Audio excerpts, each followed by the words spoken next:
It's almost election time again in Canada, and every time an election comes up, the radical left and the Communist parties all discuss whether or not we should vote. We have the Communist Party of Canada and the Marxist-Leninist Party saying that we should vote and that we should vote for them. Then we've got groups like the Revolutionary Communist Party of Canada who says that we should not participate in the elections whatsoever.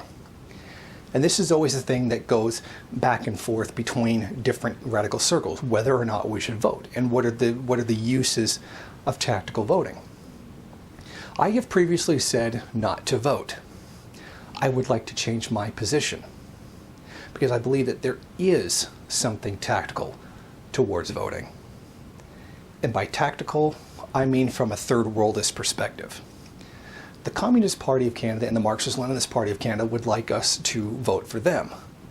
But we already know they're not going to win. That's just a fact. They're not going to win, and they know they're not going to win. So what would be the point of voting for them? Voting is not revolution, so what would be the point of doing it there? We can't get what we need from voting, so why should we do it? Even tactical voting can't bring about even any substantial revolutionary change. So the Revolutionary Communist Party of Canada tells us that we should not vote. We should boycott the elections. Not only should we do it because it doesn't bring victory, but it also legitimizes a process that isn't intended to work, which would be true. We are supposed to believe that the elections are real and that we really have a choice, and that by participating in them, we are sanctioning them. We are saying, yes, that they work. We're supporting them and saying that they work by participating in them. However, I would like to state my own position as a third worldist on this.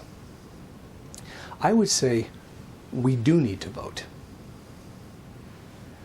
We cannot get what we need. We can't get revolution from it. But we can vote in order to get other people what they need. And by that I mean the third world. If we vote for an anti-war candidate that will end the war and reasonably could end the war, meaning the war in Afghanistan, Canada's involvement in many conflicts around the world, by doing that, we lessen the pressure on those countries. Say we vote for an anti-war candidate and they get elected and they pull all of the troops out of Afghanistan. That's going to give some leeway for the people of Afghanistan to push imperialism out of their country.